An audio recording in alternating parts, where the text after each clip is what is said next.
Mga kapanalig, magandang gabi sa inyong lahat. Isang bagong simula.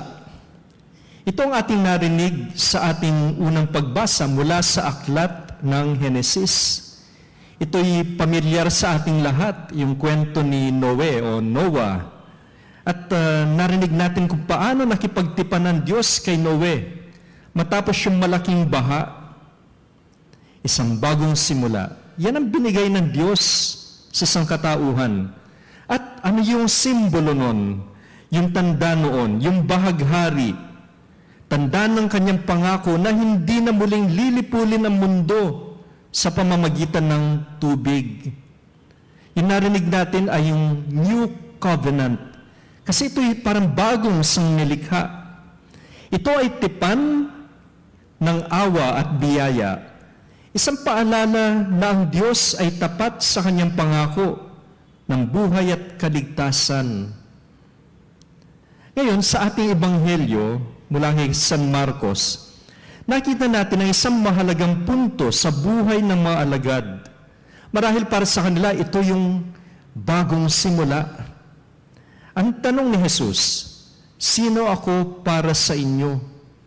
Kung babasahin ninyo yung ebanghelyo ni San Marcos, pwede niyo simulan, no? Kasi ito yung pinakamaikling ebanghelyo. 16 chapters. Madaling basahin.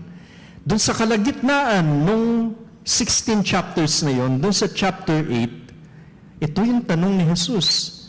Sino ako para sa inyo? At kung familiar kayo doon sa ebanghelyo, yung unang bahagi, actually yun yung tanong ng mga alagad.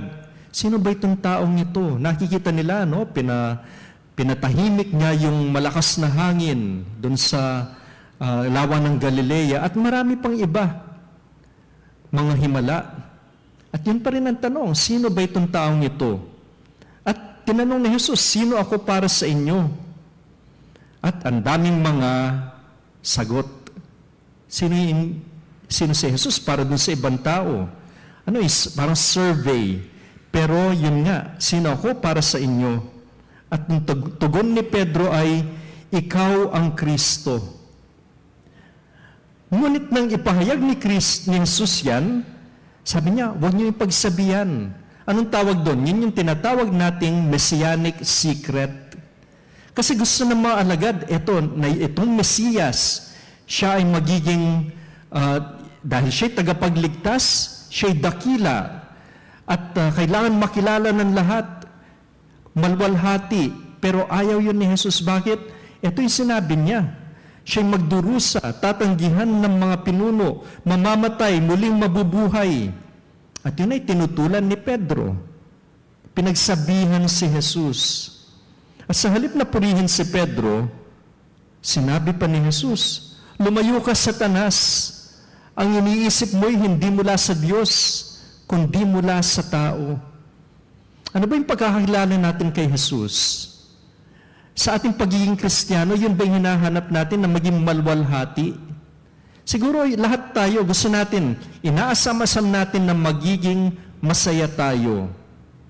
Hindi masama yun. Pero eto, kasama ng pagiging Kristiyano ay yung binata ni Jesus. Ano ang kaugnayan nitong dalawang pagbasa natin ngayon? Doon sa unang pagbasa, pinakita ni Jesus yung kanyang tipan ng awa at bagong buhay kay Noe. Dito naman sa Ebanghelyo, pinapakita naman ni Jesus ang tunay na daan tungo doon sa bagong buhay. Ano yun? Yung daan ng krus. Bago yung muling pagkabuhay, magbabata muna siya. Magpapakasakit, mamamatay. Ang bagong tipan sa panahon ni Noe ay tanda ng kaligtasan mula sa pagkawasak. Something physical. Pero yung bagong tipan na dala ni Kristo ay kaligtasan mula sa kasalanan.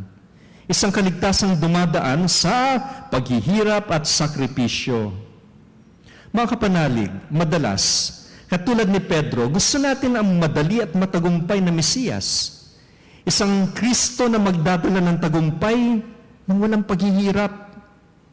Ngunit pinapakita sa atin ni Jesus yung tunay na kaligtasan. ito'y nangangailangan ng pagtanggap ng krus. Ang tipan ng Diyos hindi lang tungkol sa kasaganaan at biyaya, kundi pati sa pagiging handa nating magdusa para sa pag-ibig ng Diyos at ng ating kapwa. Mga kapanalig, ngayon tayo ay tinatanong din ni Jesus, sino ako para sa inyo? Kung kinikilala natin si Jesus bilang ating Mesiyas, dapat sundan natin siya ng may buong pananampalataya.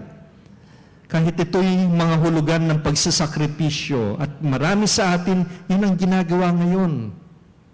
Nagsasakripisyo. Sa panahon ng pagsubok, alalahanin natin ang pangakong tipan ng Diyos kay Noe na hindi niya tayo pababayaan. Ngunit higit sa lahat, huwag nating kalimutan ang tipang ibinigay sa atin ni Kristo sa krus. Isang pag-ibig na handang dumanas ng lahat para sa kaligtasan. Pagpalain tayong lahat ng ating Panginoon.